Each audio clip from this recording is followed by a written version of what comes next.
हम मान लेते हैं।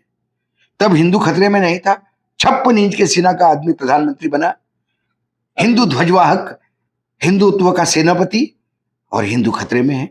हिंदू कभी खतरे में नहीं। यदि कुछ मूर्ख लोग ऐसी बयानबाजी करें तो मुझे लगता है कि उन पे चर्चा करके हम अपना समय व्यर्थ करें। हमें पता है हमें आजादी कब मिली। 1947 को आजादी मिली। आजादी के मायने हो सकता है कि 1947 के बाद पैदा हुए लोगों को आजादी के मायने से दया आती है उनकी बुद्धि पे, क्योंकि उन्होंने महात्मा गांधी को महसूस भी नहीं किया, पढ़ा भी नहीं है। आम्बेडकर जी के ऊपर मैं तो कहता हूं कि आम्बेडकर जी को मात्र दलित नेता बना के आम्बेडकर जी के साथ पूरे देश ने जो अन्याय किया दलित नेता के नाम पे गला दिया है। एक प्रगांड पंडित, और पंडित के मायने ये जरूरी नहीं कि मंदिर में टीका लगा के पूजा करने वाला, ज्ञान का भंडार। उस वक्त बाबा साहब आम्बेडकर ने भी सोचा था कि हर तबके के लोगों को रिजर्वेशन की जरूरत पड़ेगी। बाबा साहब आम्बेडकर ने पॉलिटिकल रिजर्वेशन की भी बात की थी। हाँ।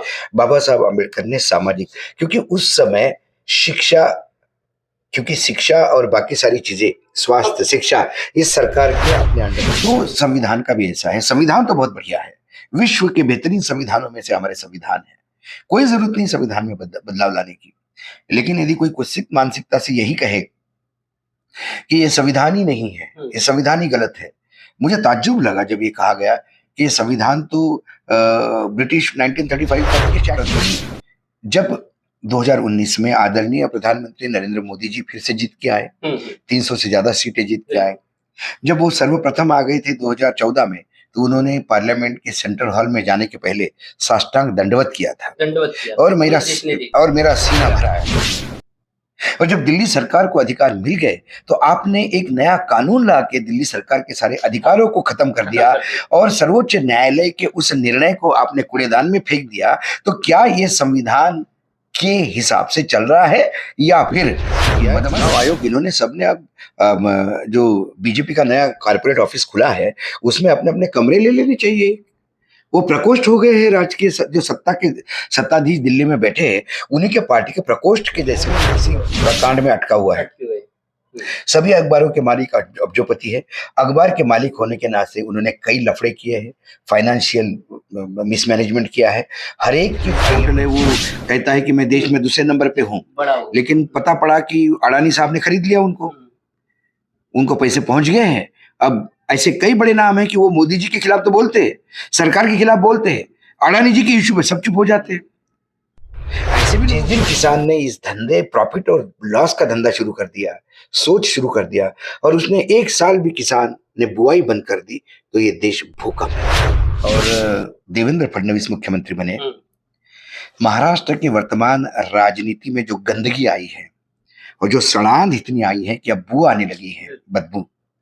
और महाराष्ट्र में राजनीति अब गाली हो जाता है। आप इंसान चुनिए जो आपका विधायक होगा, इंसान चुनिए जो सांसद होगा, जो अपनी विचारधारा बदलने के पहले अपने आप को मारना पसंद करेगा।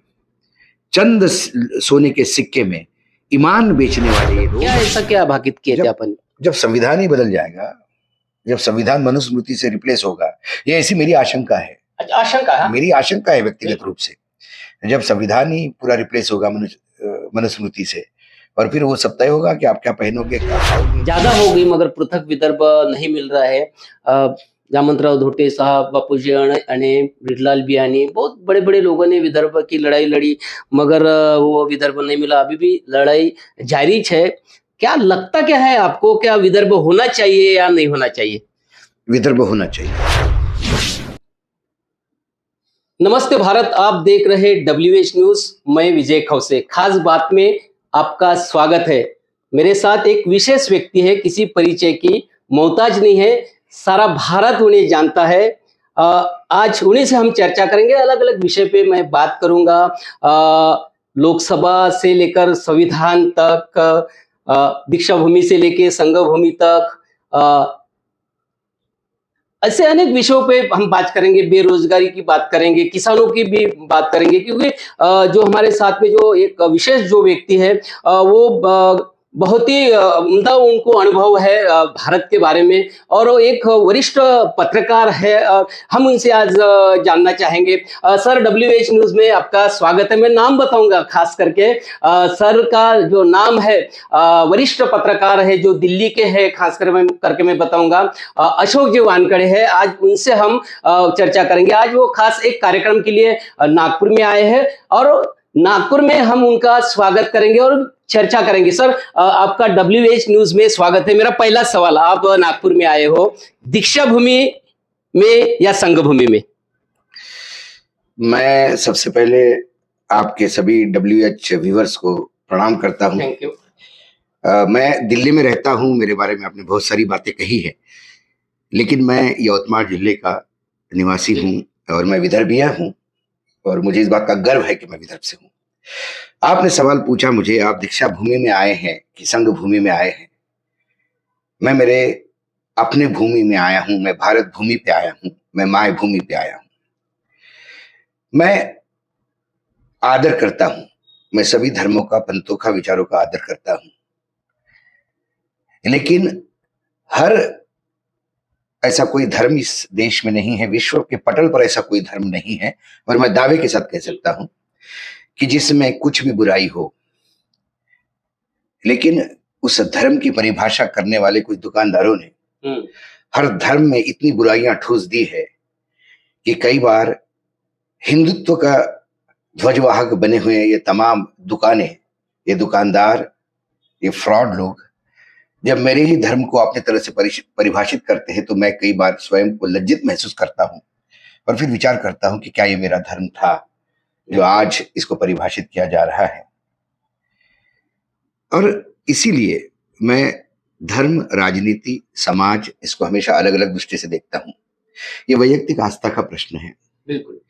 मैं दीक्षा भूमि पे भी नमन करता हूं, और करना भी चाहिए, और मैं संघ के उस एक्टिविटी को भी नमन करता हूं कि जहां कोई आपदा आती है बिल्कुल। तो संघ के स्वयंसेवक काम पे लग जाते हैं। तो संघ की विचारधारा से यदि मैं वाकिफ, मतलब इत्तेफाक नहीं रखता, या संघ की विचारधारा को मैं नहीं मानता, लेकिन संघ के कुछ अच्छे कार्यों को भी मुझे मानना होगा, क्योंकि कोई भी आदमी परिपूर्ण नहीं होता। जो भी अच्छा काम करता है वो मानना ही पड़ेगा। उसको मुझे बिल्कुल मानना होगा, और इसीलिए बहुत कम लोग हैं जिनको हम परिपूर्ण कह सकते हैं। यदि मैं स्वयं हिंदू हूं और मैं सनातनी हिंदू हूं, और वो सनातनी मेरा अपना सनातन है, ना कि इन भोंदू बाबाओं का सनातन है, तो मेरे यहाँ तो संपूर्ण योगी के रूप में भगवान श्री कृष्ण को दर्शित किया जाता है। तो उसी भगवान श्री कृष्ण के अनन्य भक्त मुस्लिम संत भी हो गए, फकीर भी हो गए हैं। तो जब उन्होंने परहेज नहीं किया तो मैं कौन होता हूं? मैं तो बहुत छोटा हूं उनके आगे परहेज करने वाला।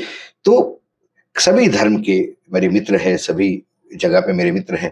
वैचारिक मतभेद हो सकते हैं, और मैं हमेशा कहता हूं कि विचारों में मतभेद होना चाहिए, विचारों में चर्चा होनी चाहिए, सवाल पूछने चाहिए, सवाल के निदान होने चाहिए। सवाल नहीं पूछोगे तो फिर कैसे चलेगा? सवाल पूछते रहना चाहिए, लेकिन मतभेदों के अनुसार मनभेद नहीं होने चाहिए। बिल्कुल, मनभेद नहीं होना चाहिए। निश्चित रूप से वानखड़े सर ने बिल्कुल बताया है कि मतभेद जरूर रहेंगे, मगर मनभेद नहीं होना चाहिए। सर, और एक सवाल पर मैं आता हूँ। बहुत एक महत्वपूर्ण सवाल है। देश की आज़ादी को 75 साल हुए हैं, और 75 साल में देश का क्या विकास हुआ है? क्योंकि बोला जाता है कि 2014 के बाद में ही इस देश का विकास हुआ है। आपके नज़र से क्या बताओगे आप विकास के बारे में देश की? यदि कुछ मूर्ख लोग ऐसी बयानबाजी करें तो मुझे लगता है कि उन पे चर्चा करके हम अपना समय व्यर्थ करें। हमें पता है हमें आजादी कब मिली। 1947 को आजादी मिली। आजादी के मायने, हो सकता है कि 1947 के बाद पैदा हुए लोगों को आजादी के मायने सही समझ में नहीं आए, लेकिन जिन्होंने अंग्रेजों की गुलामी में जीवन जिया है वो जानते हैं स्वतंत्रता और गुलामी, पारतंत्रता, इसमें फर्क क्या है। क्योंकि हमें विरासत में मिली है। मेरा जन्म तो आजादी के 20 साल बाद हुआ, तो कम से कम मुझे तो आजादी युवा अवस्था में मिली है। जब देश युवा हो रहा था तब मुझे मेरा जन्म हुआ। तो मैंने तो किस्से सुने हैं, और हमेशा जब हम किस्से सुनते हैं उस किस्सों को हम महसूस नहीं कर पाते, क्योंकि हमने कभी उसकी वो एक फेरी टेल जैसी होती है, परिकथाओं जैसी होती है कि ऐसा संघर्ष हुआ, और क्या जरूरत थी भगत सिंह को फांसी जाने की, और बटुकेश्वर दत्त ने क्यों अपने आप को समर्पित किया, क्यों साफे कर बदरने को हाथ में बंदूक उठाई, क्यों महात्मा गांधी अहिंसा का कर सकते थे। आज महात्मा गांधी को परिभाषित करने वाले और उनके ऊपर कमेंट करने वाले लोग बहुत आते हैं। दया आती है उनकी बुद्धि पे, क्योंकि उन्होंने महात्मा गांधी को महसूस भी नहीं किया, पढ़ा भी नहीं है। अम्बेडकर जी के ऊपर मैं तो कहता हूं कि अम्बेडकर जी को मात्र दलित नेता बना के अम्बेडकर जी के साथ पूरे देश ने जो अन्याय किया है।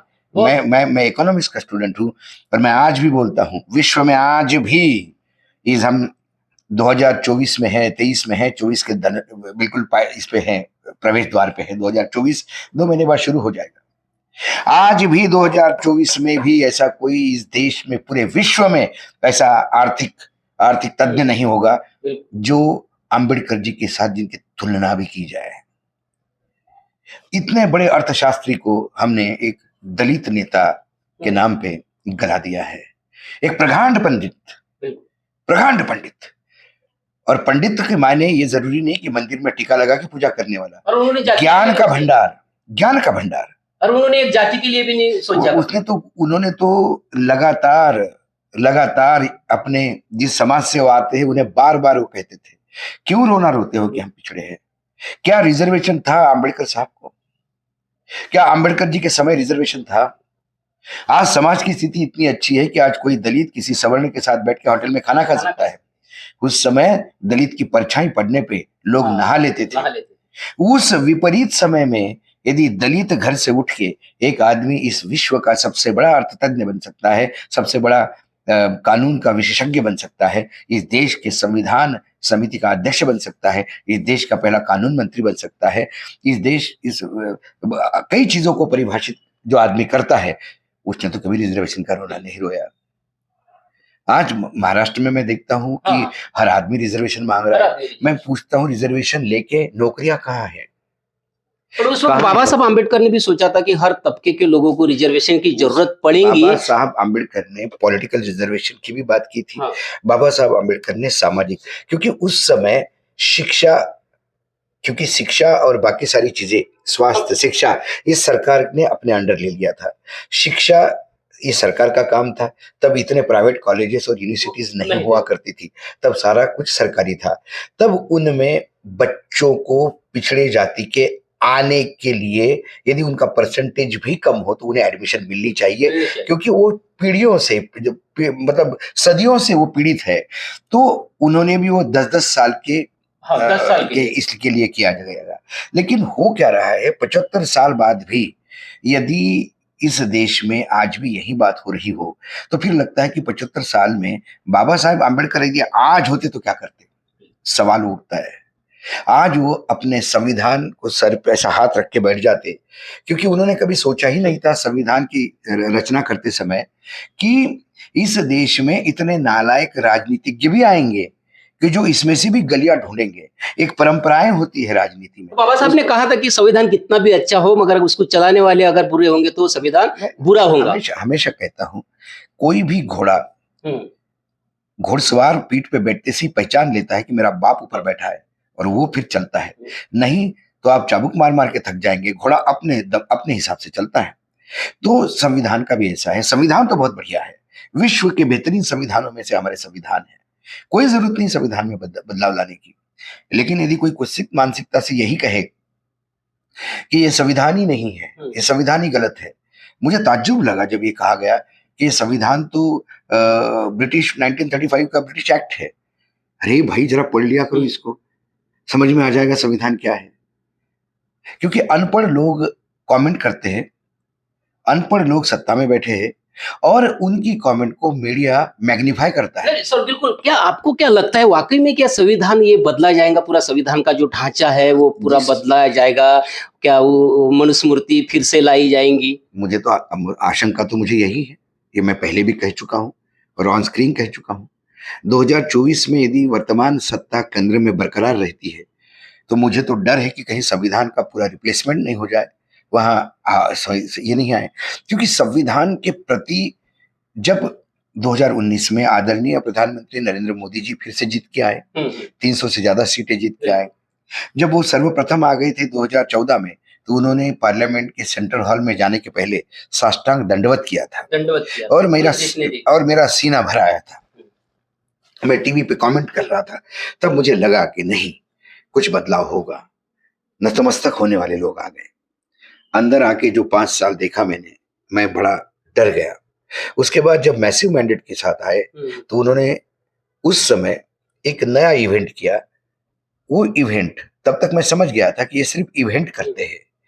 तब मैंने देखा कि उन्होंने पार्लियामेंट के सेंट्रल हॉल में एक संविधान की कॉपी थी, उन्हें नतमस्तक होके चले गए। तब मुझे लगा कि कम से कम पिछले 5 साल में, पहले 5 साल था, दिल्ली में पहली बार आए, प्रधानमंत्री के पद पे पहली बार बैठे, समस्याओं का अंबार, हो सकता है कि आदमी थोड़ा इस बार संविधान के हिसाब से चलेगा। लेकिन अब मुझे समझ में आ गया कि उन्होंने संविधान को जो नतमस्तक हुए थे, वो इसलिए हुए थे कि अब तुम्हारी गरज इस देश को नहीं है, अब तुम लॉकअप में चले जाओ। क्योंकि उसके बाद संविधान की जिस हिसाब से धज्जियां उड़ रही है, जो हमारे जो स्वायत्त संस्थाएं हैं, उसका जो निजीकरण तरीके से उसका उपयोग हो रहा है, चाहे इलेक्शन कमीशन कहें, चाहे ईडी कहे, सीबीआई कहे, इनकम टैक्स कहे, और इसका यदि अपने विरोधियों का दमन करने के लिए उपयोग करते हो, तो क्या फिर हम जर्मनी के सेकंड वर्ल्ड वॉर वाले उस सिचुएशन में नहीं पहुंच रहे हैं जो मुझे लगता है? क्या दिल्ली की सरकार को परिभाषित, हमारे यहाँ कस्टोडियन कौन है? हम सब ज्ञाता नहीं होते हैं। मैं इन्हीं धर्मांध हिंदुओं को भी पूछता हूँ, आप क्यों जाते हैं पंडित के पास कुंडली लेके? क्यों जन्म डेट लेके जाते हैं कि मेरी कुंडली बना दो? और वो कुंडली बना भी देता है तो आप पढ़ भी सकते हो उस कुंडली को। आप पंडित ही आपको बताता है कि कौन सा ग्रह किधर है और क्या नहीं। आप अनपढ़ हो ना, आप अनपढ़ हो इस मामले में, तो आप पंडित के पास जाते हो, आप डॉक्टर के पास जाते हो और बताते हो। डॉक्टर जब पर्चा देता है आपको, तो वो पर्चा लेके मेडिकल की दुकान पे जाते हो। आप खुद ही पर्चा लिख के तो नहीं जाते हो ना, आपको एक डॉक्टर लगता है। वैसे संविधान समझने के लिए और संविधान को कस्टोडियन, संविधान के आखिर में संविधान क्या कहता है, इसका अंतिम सत्य कौन बताएगा? सर्वोच्च न्यायालय बताएगा। सर्वोच्च न्यायालय हमारे संविधान का कस्टोडियन है। तो ऐसे में हमारे यहाँ जो 3 विधाएं हैं, कार्यपालिका है, विधायिका है और न्यायपालिका है। कार्यपालिका अपना काम करती है जो विधायिका उसको करने के लिए बोलती है, लेकिन कार्यपालिका भी उन्हें बार बार ये बताती है कि ये, क्योंकि वो अधिकारी हैं, वो बड़े चुन के आए हैं, क्रीम है सोसाइटी का, तो वो बताते हैं कि ये कानूनन है, गैर कानूनन है। जब उन्हें लगता है कि नहीं, बहुत ज्यादा पॉलिटिकल प्रेशर है विधायिका का, और जब कोई कानून पास होता है तो उसकी परिभाषा फिर सर्वोच्च न्यायालय करता है। क्या दिल्ली सरकार के अधिकारों को सर्वोच्च न्यायालय ने रेखांकित नहीं किया था? किया था। और जब दिल्ली सरकार को अधिकार मिल गए तो आपने एक नया कानून ला के दिल्ली सरकार के सारे अधिकारों को खत्म कर दिया और सर्वोच्च न्यायालय के उस निर्णय को आपने कूड़ेदान में फेंक दिया। तो क्या ये संविधान के हिसाब से चल रहा है, या फिर एक मदमस्त आपके पास एक मेजॉरिटी है, आपके पास पर्याप्त जनमत है पार्लियामेंट में, और उसका मद आपको इतना चढ़ गया है, अहंकार इतना चढ़ गया है कि फिर आप संविधान की परिभाषा भी किसी को नहीं पूछ रहे हैं। उसके बाद जब सर्वोच्च न्यायालय ने यह व्यवस्था दी कि इलेक्शन कमीशन ये स्वायत्त संस्था है, तो इसके जो चुनाव के आयुक्त होंगे, जो कमिश्नर्स होंगे, इनका चुनाव भी ट्रांसपेरेंट पद्धति से किया जाएगा। तो प्रधानमंत्री रहेंगे, लोकसभा में जो सबसे बड़ा विरोधी दल है उसका नेता रहेगा, और सर्वोच्च न्यायालय के न्यायाधीश रहेंगे। तो 2 जने अपने अपने हिसाब से काम कर सकते हैं, विपरीत विचारधारा के, इसलिए पक्ष और विपक्ष है, और इनके बीच में बैठेंगे चीफ जस्टिस, मुख्य न्यायाधीश, और वो उसको गाइड करेंगे। इसके पहले जिन आडवाणी जी को अपना पितृपुरुष कहते हैं, भीष्म पितामह कहते हैं, उस आडवाणी जी ने तो इससे भी बड़ी व्यवस्था दी थी। उनने तो कहा था कि प्रधानमंत्री एक अपने साथ में अपना एक मंत्री रखे, और राज्यसभा से भी जो विरोधी पार्टी का, जो सबसे बड़ी विरोधी पार्टी का नेता है वो रहे। ऐसे 5 जनों का बेल्ट रहे चीफ न्यायाधीश के साथ, और ये 5 लोग तय करे इलेक्शन। कितना बढ़िया सिस्टम था, और विरोधी तो होना ही चाहिए। इसके बाद क्या हुआ, प्रधानमंत्री ने फिर एक नया कानून बनाया, और वो कानून क्या कहता है, प्रधानमंत्री रहेंगे, वो एक अपने कैबिनेट के मिनिस्टर को बुलाएंगे और एक विपक्ष के नेताओं को बुलाएंगे। इसके मायने क्या होगा, 2 जने तय करेंगे कि क्या होगा। ये तीसरा बेचारा अकेला पड़ जाएगा। क्या ये ट्रांसपेरेंट सिस्टम है? और जब आप अपने हिसाब से चुनाव आयुक्त बिठाते हो, तो फिर वो चुनाव आयुक्तों को पनौती बोलने पे नोटिस देने की तो अकल आती है, लेकिन उनके आंखों में, कान में, मतलब वो गांधी जी के बंदर बन जाते हैं। ना बोलते हैं, ना कान से सुनते हैं, ना आंखों से बोलते हैं। जब प्रधानमंत्री या स्वयं गृह मंत्री, एक मुख्यमंत्री जो इलेक्टेड है एक राज्य का, अशोक गहलोत, उसे सांड कहते हैं। अब भाषा का भी स्तर जो है जो देश की राजनीति का भाषा का भी स्तर जो नीचे आया है, क्योंकि अभी आप देख रहे हैं पनौती के ऊपर से, और खास करके चुनाव आयोग जो है, आयोग जो है विपक्ष को नोटिस भेजता है, मगर पक्ष के बहुत सारे लोगों ने बोला है ऐसा, गोली मारो, हम बहुत सारे पूरे देश ने सुना है, मगर अभी तक वहां पर चुनाव आयोग ने भी एक्शन नहीं लिया। ऐसे समय में चुनाव आयोग की जो भूमिका है वो कैसी लगती है आपको? नहीं, चुनाव आयोग तो एक, मैंने तो कहा कि ईडी, सीबीआई, चुनाव आयोग, इन्होंने सबने अब जो बीजेपी का नया कॉर्पोरेट ऑफिस खुला है उसमें अपने अपने कमरे ले लेने चाहिए। वो प्रकोष्ठ हो गए हैं राजकीय जो सत्ताधीश दिल्ली में बैठे हैं, उन्हीं के पार्टी के प्रकोष्ठ के जैसे उपयोग कर रहे हैं। यही कारण है कि फिर ये प्रजातंत्र की बात ऐसा अगर होता है सर, तो फिर लोकतंत्र खतरे में है, और लोकतंत्र खतरे में आएगा तो हुकुम शाह यहाँ पर आएंगे। तो 2014 से क्या चल रहा है? 2014 से यहाँ तानाशाही रवैया ही चल रहा है। जो कोई मुंह खोलता है, कोई पत्रकार यदि के सवाल पूछता है तो उसको पत्रकारिता के उसको चैनल से निकाल दिया जाता है। कोई पत्रकार सवाल पूछता है तो उसको जेल डाल दिया जाता है। उसको राष्ट्रद्रोह का ऐसा मुकदमे है कि यूपी सरकार ने इतने लोगों पे राष्ट्रद्रोह के मुकदमे लगाए कि इलाहाबाद हाई कोर्ट ने पूछा एसपी और कलेक्टर को कि अरे आप तो एसपी और कलेक्टर पढ़े लिखे हो, आपका क्या दिमाग दिवालिया हो गया कि आप किसी को भी राजद्रोह का, और उन्होंने 95 लोगों के 95 ऐसे केसेस थे जिन्होंने राजद्रोह रिजेक्ट किया, उसको फिर से परिभाषित किया जा रहा है। किसी को भी ईडी का लक्ष्य करा दो। कोई ट्राइबल एरिया में, अभी आप नागपुर में बैठे हैं, यही पास में गढ़चिरौली में कल 2 दिन पहले जो वहाँ पे आयरन ओर माइनिंग हो रहा है 6 जगह, कुछ 6,000 हेक्टेयर्स में, उसके खिलाफ आदिवासी अपने अधिकारियों के लिए लड़ रहे हैं। उनके ऊपर माओवादी का ठप्पा लगा के दमन कर दिया गया। आप जब चाहे किसी को राष्ट्रद्रोही करो, जब चाहे जिसको पाकिस्तानी कहो, जब चाहे जिसको चाइनीज करो, सिर्फ इसलिए कि आपके हाँ में हाँ मिलाने वाले लोग ये सारी जो बातें देश में जो हो रही है, यह आम आदमी के ध्यान में नहीं आ रही है, क्योंकि इसके ऊपर में आवाज भी नहीं उठ रहा है। जो पढ़े लिखे लोग जो है, जो समझदार लोग है, जिनको ये अर्थव्यवस्था समझती है, देश का राजनीति समझती है, यही लोग बोल रहे हैं, मगर आम आदमी जो है वो नहीं उठ रहा है इसके बारे में। क्या लगता है आपको कि यदि अगर लोकतंत्र को खतरा होता है और हुकुम शाह की ओर देश जाता है, तो एकदम से जो आम आदमी उठेगा, ऐसा आपको लगता है? लोगों ने उठाव किया है। मैं बार बार हमेशा कहता हूं कि इस सब उपमहाद्वीप है भारत, कोई एक देश नहीं, बहुत बड़ा भूभाग है हमारा।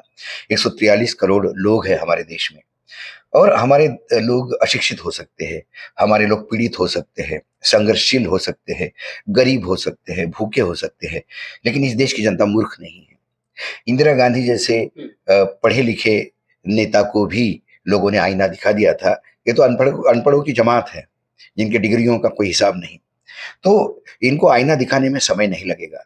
हाँ, लेकिन एक बात थी, इंदिरा गांधी इमरजेंसी लगाई उन्होंने, वो कितनी भी तानाशाह थी, लेकिन उसके बावजूद भी इमरजेंसी में भी जब आपातकाल लगा हुआ था, तब भी अखबार वाले इतने औकात रखते थे कि वो अपना संपादकीय पूरा खाली छोड़ के उन्होंने निषेध व्यक्त किया था।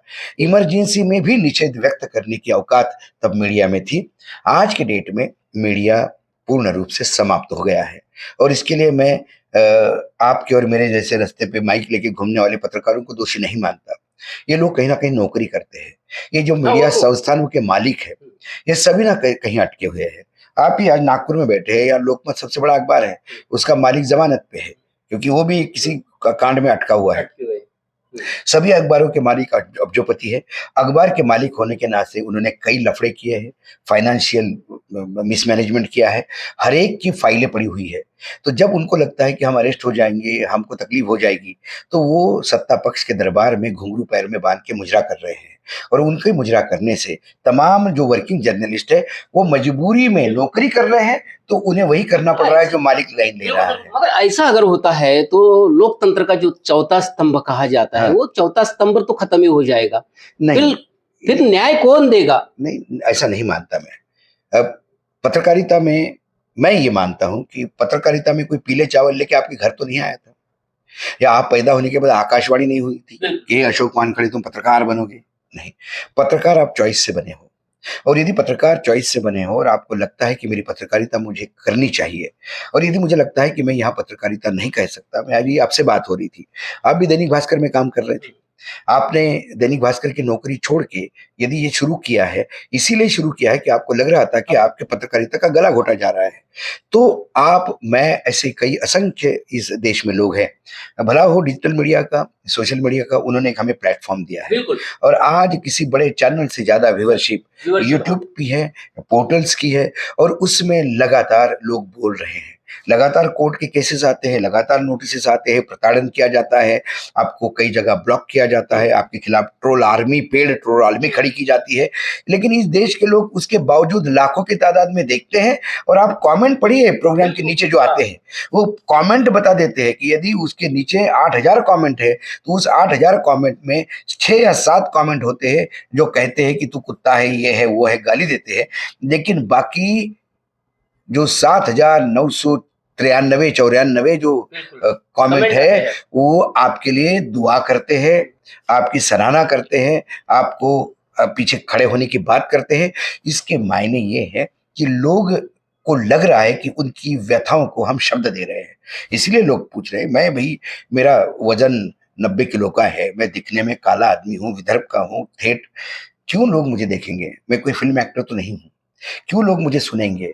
मैं कोई बड़ा अच्छा सोनू निगम जैसा गायक तो नहीं हूँ, क्यों लोग मुझे सुनेंगे? क्या मेरी अमिताभ जैसी आवाज तो नहीं है? आपका भी बहुत रोक ठोक काम है, आप निडरता के साथ में आप बोलते हो, पत्रकारिता भी निडरता के साथ में की है, आपको डर नहीं लगता? किस बात का डर? किस बात का डर? न्यूज क्लिक के ऊपर में उन्होंने कार्रवाई की तो न्यूज क्लिक की गलती है?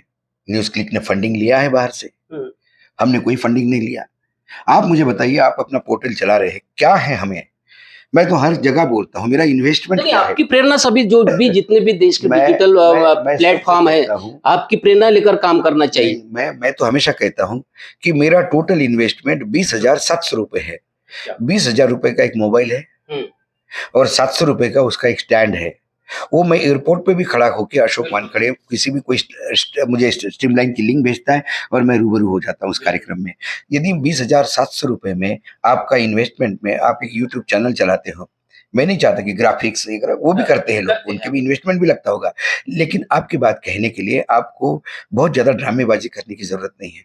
यदि आपके पास कहीं दिल से कहने की क्षमता है, आपके पास आंकड़े हैं, आपके पास सच्चाई है, बिल्कुल और आपके दिल में आग है, तो आपके मुंह से निकला हुआ हर शब्द दूसरे के दिल में जाके टकराता है, क्योंकि दिल की जबान दिल समझता है।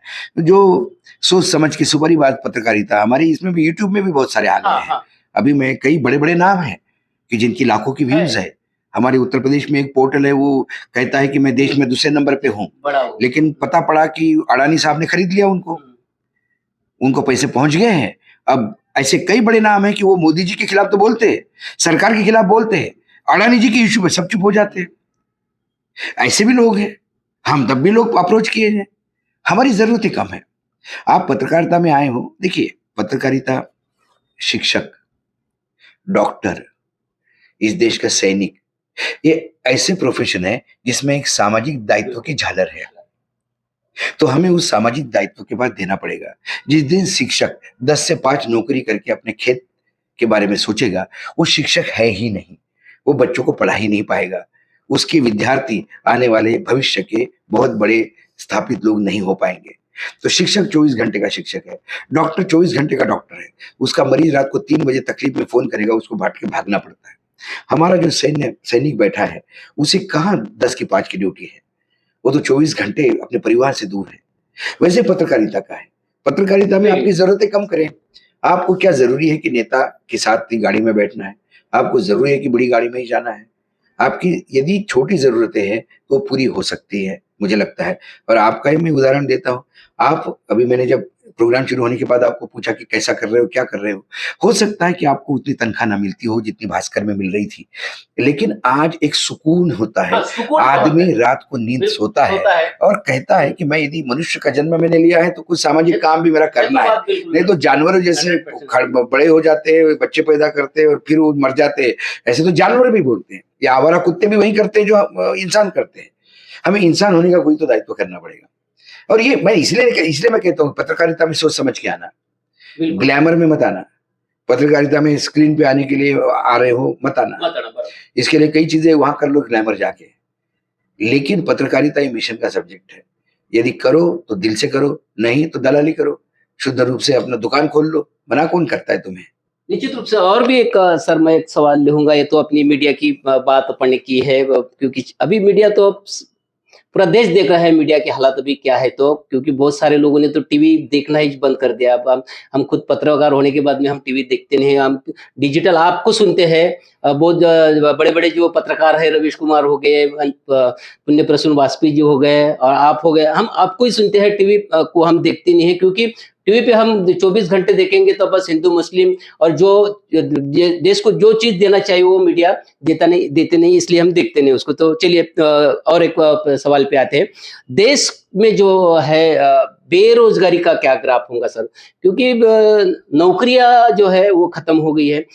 सभी जो है निजीकरण देश में हो रहा है। मान लो देश में ऐसा अगर निजीकरण अगर होता है तो सरकारी व्यवस्था का क्या रहेगा फिर? हम महाराष्ट्र में बैठे हैं, बिल्कुल अभी अभी महाराष्ट्र में 1 महीना ही हुआ, आपके यहाँ पटवारी की जॉब निकली थी।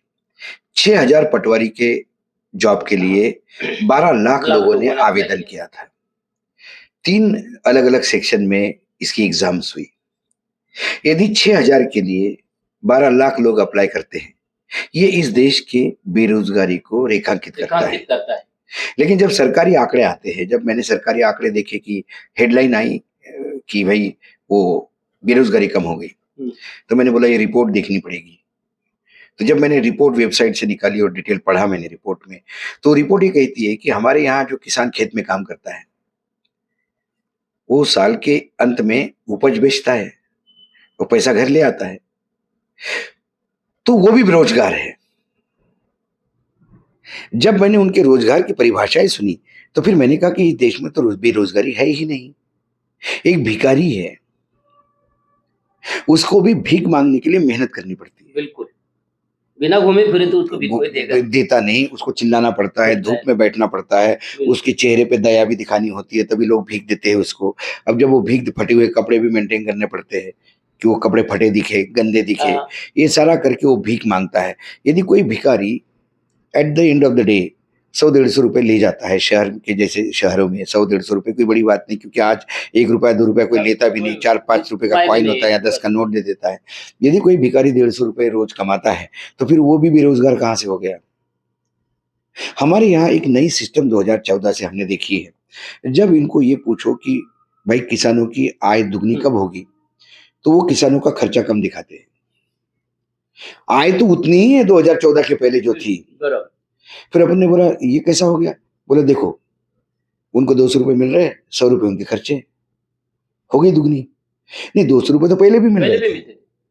नहीं, अब हम आने के बाद आय दुगनी हो गई। तो मुझे ये बताओ कि उसके खर्चे 100 रुपए कैसे हो गए, 300 के। खाद बढ़ गया, बीज बढ़ गया, पेट्रोल डीजल बढ़ गया, भंडारण का रेट बढ़ गया, सभी बढ़ गया। मार्केट में महंगाई इतनी बढ़ गई कि उसके अपने खर्चे बढ़ गए। बिजली 24 मिलती नहीं, पानी नहीं मिलता। ये सारी सिस्टम होने के बाद उसकी आय दुगनी हो कैसे सकती है? बोले हो रही है आय दुगनी क्योंकि हम कह रहे हैं, और आप हमको मानिए। यदि हमने कह दिया तो वो गारंटी हो गई। गारंटी इतनी बार प्रधानमंत्री बोले हैं अभी कि मुझे लगता है ऑक्सफोर्ड डिक्शनरी अभी गारंटी शब्द का अर्थ बदल देगा। गारंटी माने न करने का वादा, झूठा वादा, झूठे वादे को गारंटी कहते हैं। ऐसा अब ऑक्सफोर्ड को अपने यहाँ गारंटी शब्द को फिर से डिक्शनरी में परिभाषित करना पड़ेगा। हम तो यहाँ पे परिभाषा तय करते हैं शब्दों की, और फिर भी हम कहते हैं कि कृषि प्रधान देश है। देश कृषि प्रधान है, मैं तो बार बार कहता हूं। इस देश का किसान की हालत अगर खराब होंगी तो कैसा कृषि प्रधान देश? किसान कर रहा है ना, किसान कितने सालों से, मुझे आप बताइए आजादी से आज तक कौन सा ऐसा साल रहा जहां किसान प्रॉफिटेबल रहा? नहीं रहा। लेकिन एक किसान एक ही है। आज एम्प्रेस मिल नागपुर की बंद हो गई। ये टाटा जो कंपनी है, टाटा के पास पैसों की कमी नहीं है, टाटा कंसल्टेंसी से लेके टेल्को से लेके से एक टाटा की कंपनियां हैं जो करोड़ों में और अब्जों में खर्च प्रॉफिट कमा रही है, लेकिन एक एम्प्रेस मिल लॉस में गई तो उन्होंने बंद कर दी। जिस दिन किसान ने इस धंधे प्रॉफिट और लॉस का धंधा शुरू कर दिया, सोच शुरू कर दिया, और उसने एक साल भी किसान ने बुआई बंद कर दी, तो ये देश भूखा मर जाएगा। वो किसान ये जानते हुए कि मैं लॉस का धंधा कर रहा हूं, वो दुकान इसलिए नहीं बंद कर रहा है क्योंकि उसको 143 करोड़ लोगों का भूखा चेहरा सामने दिखता है। वो है इस देश को अनाज देने वाला। बिल्कुल। ये जो 80 करोड़ को मैं 5 किलो दे रहा हूं बोलते हैं जैसे इनके घर से हाँ। उठा के लाई, ये वो तो किसान दे रहे हैं। किसान दे रहा है। किसान अपनी खेती में अगर नहीं दे रहा उगाएगा तो ये क्या दे सकते हैं? आपने इस देश के 81 करोड़ लोगों की ये स्थिति कर दी है। आपने इस देश के 60% जनता को इस लेवल पे पहुंचाया है कि आज वो सरकारी भीख पे जिंदा है। ये आपकी कमाई है। आप कहते हैं ना इस सरकार ने क्या किया? इस सरकार ने इस देश के 62% लोगों को सरकारी अनाज के भीख पे जिंदा रहने के लिए मजबूर किया। ये इनका प्लस पॉइंट है। ये तो बहुत ही बड़ी गंभीर बात है। अगर देश में अगर 85% लोग अगर अनाज सरकार देती होंगी तो क्या देश खुशहाल हो ही नहीं सकता, क्योंकि गरीबी तो रहेंगी देश के अंदर में। जब जिस भुखमरी दिन की, सरकार का अनाज लोग लेंगे नहीं तब समझेंगे कि देश में मैंने वही खुशहाली है। कहा कि जब भुखमरी का इंडेक्स आया था और भारत को बहुत नीचे स्तर पर दिखा दिया था, जब बांग्लादेश और पाकिस्तान हमारे ऊपर थे, तो पूरा केंद्र सरकार, सारे मंत्री टूट पड़े उस अंतरराष्ट्रीय एजेंसी पे कि तुम फ्रॉड हो, तुमने गलत कर दिया, भारत को बदनाम करते हो। और उसके 10 दिन बाद ही प्रधानमंत्री कहने लगे आंध्र प्रदेश में कि आने वाले 5 साल तक मैं 5 किलो अनाज कंटिन्यू करने की घोषणा करता हूं, क्योंकि मैं मेरे देश के किसी किसान आदमी को भूखा सोने नहीं दूंगा। अरे इसका मतलब यदि तू 5 किलो नहीं देगा तो इस देश का 81 करोड़ लोग भूखे सोएंगे, तो फिर वो जो हंगर इंडेक्स था, उस भूखमरी इंडेक्स में तो उसने भारत के साथ गलती किया। आपका जो नंबर है और भी नीचे जाना चाहिए था, बराबर 117 से भी नीचे जाना चाहिए था। चलो ठीक है, और एक सवाल पे आते हैं। चलो सारे देश की तो बात हम की है, फिर अभी थोड़ा महाराष्ट्र की ओर आते हैं। खास करके आप भी महाराष्ट्र के, उसके बाद में हम विदर्भ पे भी आएंगे। महाराष्ट्र की राजनीति को कैसे देखते हो? क्योंकि उद्धव ठाकरे सरकार चल रही थी, अच्छी चल रही थी। उसके बाद में फिर सरकार को गिरा दिया, फिर उसके बाद में फिर अजित पवार को भी साथ में लाया गया। एकंदरीत तो जो पहले जो महाराष्ट्र की राजनीति, जो साफ सुथरी राजनीति हम देखते थे, इस 2 साल में राजनीति में थोड़ा महाराष्ट्र की राजनीति में बहुत उलटफेर हुआ। तो इससे क्या महाराष्ट्र की क्या छवि क्या अच्छी बनी होंगी? पूरे देश में महाराष्ट्र की एक छवि थी। यहाँ मतभेद थे, मनभेद नहीं थे। मनभेद नहीं थे, संत की भूमि थी यहाँ। हमने इतिहास में देखा कि यशवंतराव चौहान के सामने शेका पक्ष वाले भी तोफ डागा करते थे, लेकिन फिर वही दोस्त। हमने संयुक्त महाराष्ट्र की उस समय में हम प्रज्ञ अत्रे से लेके सबको, प्रबोधनकार ठाकरे जी को संयुक्त महाराष्ट्र के लिए लड़ते हुए देखा, लेकिन इतनी कटुता कभी नहीं आई।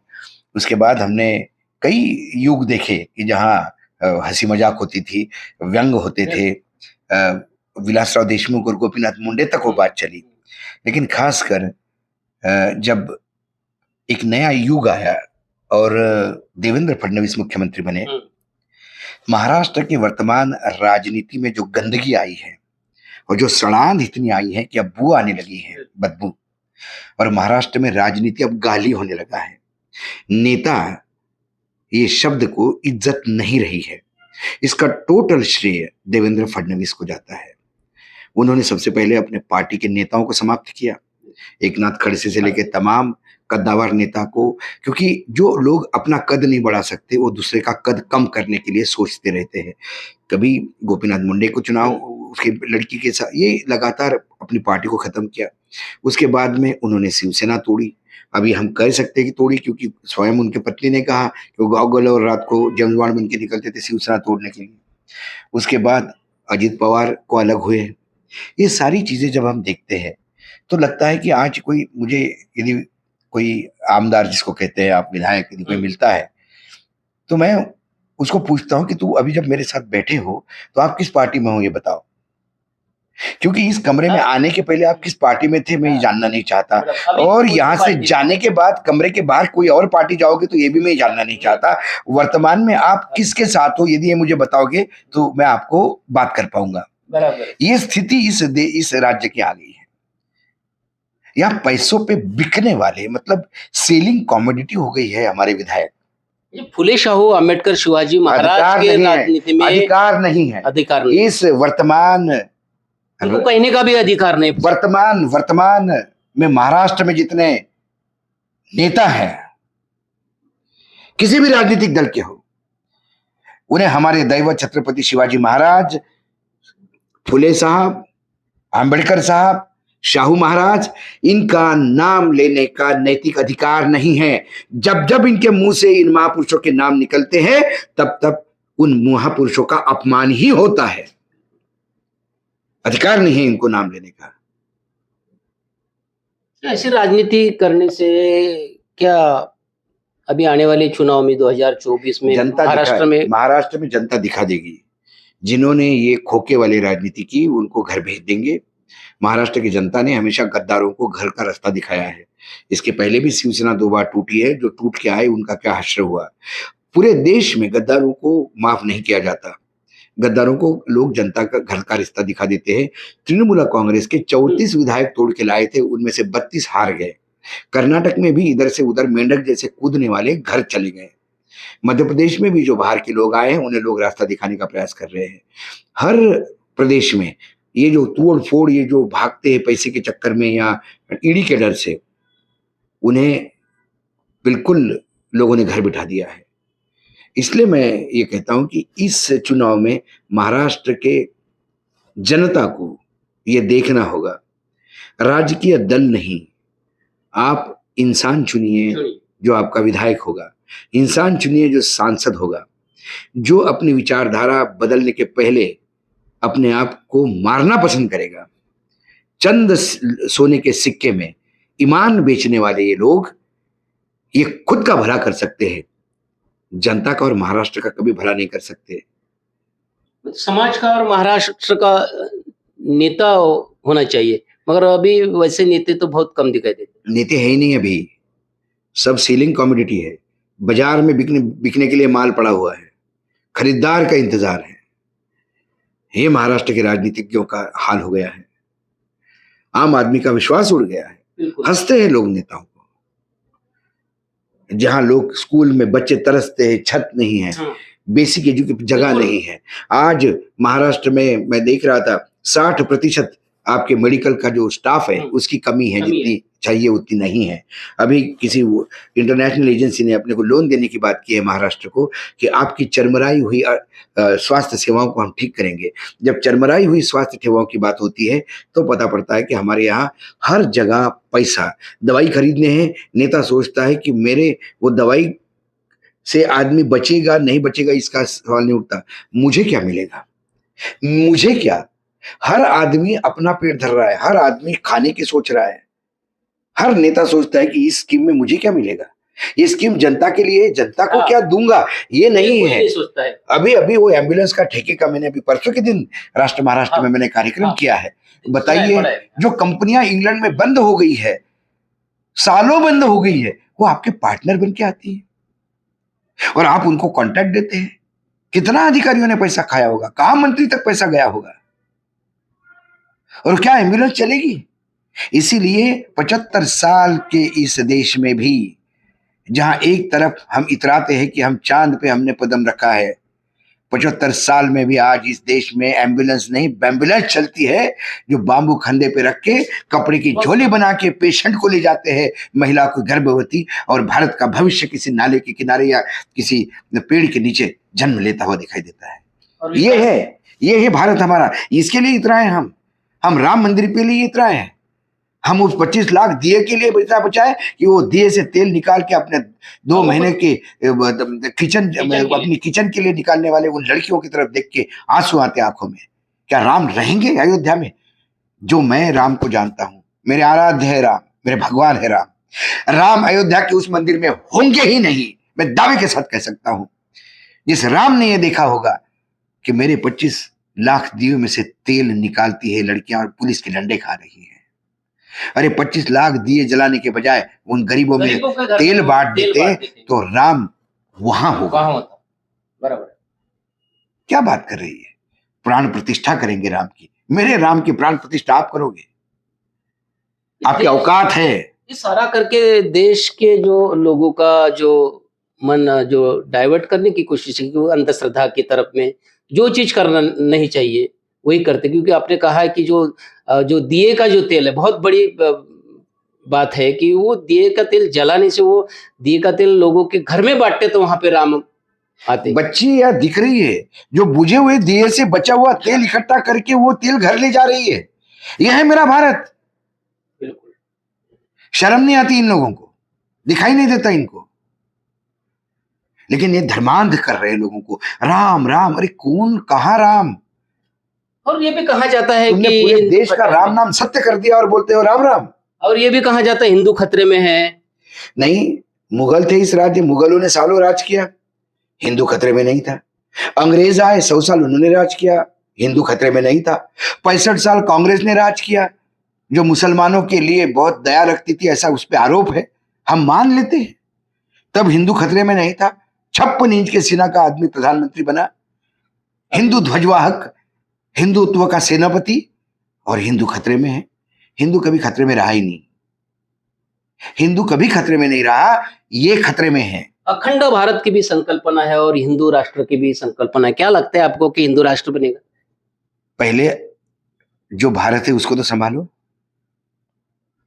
वो टूट के कागार पे है। एक मणिपुर जल रहा है, वो संभाल नहीं पा रहे हैं, और अखंड भारत की बात कर रहे हैं, हिंदुत्व की बात कर रहे हैं। हिंदुत्व क्या है? सुप्रीम कोर्ट के अनुसार, या संघ चालक भी बार बार बोलते हैं, ये जीवन पद्धति है। तो हिंदुत्व, तो जीवन पद्धति को कौन मना करता है? लेकिन संविधान ने भी दिया है, दिए है सभी अपने अपने जीवन पद्धति। मैं क्या पहनूं, क्या मैं पहनूं और क्या खाऊं? क्योंकि ये उपमहाद्वीप है, या हर 2 कोस पे भाषा बदलती है, पानी बदलता है, हर राज्य की अपनी अपनी तासीर है। हर राज्य में देवी को भोग भी चढ़ता है मांसाहार का। तो कुछ राज्यों में नवरात्र में मांसाहार वर्जित है। आप पूरे डंडे से पूरे देश को हाँक नहीं सकते एक डंडे से। अभी उत्तर प्रदेश में एक कानून निकला है कि ये 5 दिन साल में बुचड़ खाने या नॉनवेज बंद रहेगा। अरे भाई, उन 5 दिनों में ये जरूरी है कि एक धर्म विशेष का, यदि बुद्ध जयंती है तो चलो, जो बुद्ध को मानते वो नहीं खाएंगे, लेकिन जो बुद्ध को नहीं मानते उनको क्यों जबरन खुआ रहे हो, तुम कर रहे हो। सरकार को इसमें क्या पढ़ना है कि तू क्या खा रहा है, तू ये खाएगा, तू ये नहीं खाएगा? सरकार क्या होटल रेस्टोरेंट चला रही क्या, जो मेनू तय करेगी? जो काम करना है आपको, जो सामाजिक दायित्व संभालना है, वो नहीं खाएगा, चलेगा। जिसको जो करना है करे ना। क्या हिंदू नवरात्र में नहीं खाते? कुछ लोग कहते हैं कि हमारे यहां तो देवी को भोग चढ़ता, हम तो खाएंगे, वो खाते हैं। क्या करेंगे ऐसे लोगों को? सर, एक और मैंने आपका एक वीडियो सुना था, आपने उसमें बहुत एक बताया था कि अगर 2024 का चुनाव होगा और मान लो फिर से मोदी सरकार आई तो 2029 में चुनाव ही नहीं होंगे। हाँ, जब क्या ऐसा क्या भाकित किया थे अपन? जब संविधान ही बदल जाएगा, जब संविधान मनुस्मृति से रिप्लेस होगा, ये ऐसी मेरी आशंका है। अच्छा, आशंका है? मेरी आशंका है व्यक्तिगत रूप से। जब संविधान ही पूरा रिप्लेस होगा मनुस्मृति से, और फिर वो सब तय होगा कि आप क्या पहनोगे, क्या खाओगे, फिर ये तय होगा कि चुनाव करना है या नहीं करना है। नहीं, ये तो परमानेंट हो जाएंगे। अच्छा अच्छा। हाँ, चाइना मॉडल, पंचायत की भी चाइना मॉडल अपनाया जाएगा, ग्राम पंचायत से लेकर लोकसभा तक। बिल्कुल मतलब चाइना का मॉडल अपनाया जाएगा। उसमें क्या है, जैसा चाइना में होता है वैसा। तो अभी अघोषित है, अभी अघोषित है, तब घोषित हो जाएगा। ऐसा हो गया तो देश में क्या विपरीत परिणाम होंगे? ऐसा, ये ऐसा नहीं होना चाहिए। हमेशा सांप से कटवाना नहीं होता। अपने को पता है कि सांप काटने से आदमी मरता है, वही ज्ञान हम लेते हैं एक दूसरे से और दूर रहते हैं। बार बार जाके साहब से कटवा लो, बोले कि नहीं नहीं उसने लिखा था पता नहीं, मैं एक बार कटवा के देखूं। तो कटवाना नहीं चाहिए, ऐसा मुझे लगता है। और इस देश की जनता मुझे लगता है कि समझदार है। हिमाचल में देखिए, कर्नाटक में देखिए, दिल्ली में देखिए, अभी 5 राज्यों के चुनाव आएंगे, हाँ। उसमें समझ में आ जाएगा। तो जनता के स्वर तो अलग हैं, स्वर तो अलग है जनता के। सर एक आखिरी सवाल, आप भी विदर्भ के हो, यवतमाल के, और ये तो सवाल आपको पूछना ही पड़ेगा क्योंकि पृथक विदर्भ की जो मांग है वो 100 साल से ज्यादा हो गई, मगर पृथक विदर्भ नहीं मिल रहा है। जामंतराव धोटे साहब, बापूजी अणे, ब्रिजलाल बियानी, बहुत बड़े बड़े लोगों ने विदर्भ की लड़ाई लड़ी, मगर वो विदर्भ नहीं मिला। अभी भी लड़ाई जारी है। क्या लगता क्या है आपको, क्या विदर्भ होना चाहिए या नहीं होना चाहिए? विदर्भ होना चाहिए। जब भी छोटे राज्य होते हैं उसका विकास होता है। हमने पंजाब से हरियाणा अलग होते हुए देखा, हिमाचल अलग होते हुए देखा, हमने झारखंड अलग होते हुए देखा, उत्तराखंड अलग होते वो तो हुए मांग भी नहीं थी। हमने उत्तराखंड अलग होते हुए देखा, हमने छत्तीसगढ़ अलग हुए देखा है था। तो कई चीजें हैं। ज्यादातर कुछ महाराष्ट्र के जो बाकी मराठवाड़ा, पश्चिम महाराष्ट्र के, मुंबई के लोग कहते हैं कि अरे तुम अलग हो जाओगे तो भीख मांगेंगे। मैंने बोला हम अभी भी आत्महत्या कर रहे हैं, तब भी करेंगे, लेकिन हमें कम से कम सुख इस बात का होगा कि हम हमारे विदर्भ में आत्महत्या कर रहे हैं। ये विदर्भ होनी चाहिए। और हम विदर्भ मांग रहे हैं, इसका मतलब हम महाराष्ट्र से द्वेष नहीं कर रहे हैं। महाराष्ट्र हमेशा बड़ा भाई रहेगा। और मराठी के 2 राज्य होते थे, दो क्या फर्क राज्य होते तो कोई फर्क नहीं पड़ता, लेकिन विदर्भ के राज्य की जो मांग है वो मांग जनता से उठनी चाहिए। हमारे यहाँ विदर्भ की मांग एक फैशनेबल हो गया है। जो नेता खाली बैठ जाता है, चाहे कांग्रेस का हो, बीजेपी का हो, जब उसको कोई काम नहीं होता तो विदर्भ की मांग करता है, और जैसे ही वो किसी पद पे चला जाता है वो विदर्भ को भूल जाता है। फिर उसमें आप विलास मुत्तमवार देख लीजिए, हाँ, उसमें आप पुरोहित देख लीजिए, उसमें गडकरी जी देख लीजिए, उसमें देवेंद्र फडणवीस देख लीजिए, उसमें नाना पटोले देख लीजिए, ये सब विदर्भ वाले हैं। सत्ता में आने के बाद ये विदर्भ को भूल जाते हैं। विदर्भ कौन करेगा अलग? विदर्भ की जनता विदर्भ करेगी। और विदर्भ की जनता यानी विदर्भ का यूथ जो है, जो कॉलेज के बच्चे हैं, उनको समझाना होगा कि अलग विदर्भ के मायने क्या है, विदर्भ का फायदा कैसा होगा। जब लोग रास्ते पे उतरेंगे, संघर्ष होगा। मैं महात्मा गांधी को मानता हूँ, मैं अहिंसावादी हूँ, लेकिन कुछ सरकारों के कान में जब तक जू नहीं रेंगती, जैसा तेलंगाना में हुआ, संघर्ष ही चाहिए। संघर्ष से ही कुछ निकलता है। संघर्ष करने के लिए हमारे विदर्भ में कोई तैयार नहीं।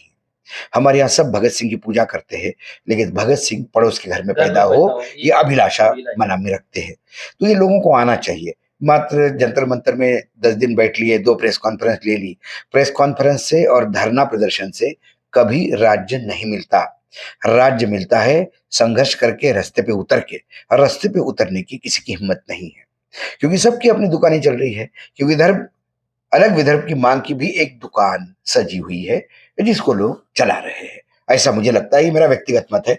और ये मैंने इसके साथ स्पष्टता के साथ इन तमाम विदर्भ के नेताओं से जब मेरी बात होती है तब भी मैं यही मेरे शब्द रखती हूँ। मैं मेरे शब्द बदलता नहीं, चाहे कोई फॉर्मेट हो, कोई आपका चैनल हो। मैं बीबीसी पे भी बात करूंगा तो इसी टोन में बदलूंगा, क्योंकि विचार विचार होते हैं, वो समय, इंसान और माइक देख के नहीं बदलते, ऐसा मैं मानता हूँ। तो निश्चित दोस्तों, ये थे हमारे साथ वरिष्ठ पत्रकार अशोक जी वानखेड़े साहब। उन्होंने बिल्कुल निडरता से सारी बातें आपके सामने कही है, और बिल्कुल जो भी बात है वो अपने मन से कही है, और सारी बातें आपने सुनी भी है। और विदर्भ के बारे में खास करके उन्होंने कहा है कि विदर्भ की जनता ने आवाज उठाना चाहिए। जो नेता आवाज उठाते हैं वो आवाज से नहीं होगा, क्योंकि जनता ने आवाज उठाना चाहिए, तभी जाके विदर्भ मिलेगा। तो आप देखते रहिए WH न्यूज, लाइक करें, सब्सक्राइब करें, और तमाम खबरें देखने के लिए www.whnews.in पर भेंट दें। धन्यवाद। नमस्कार।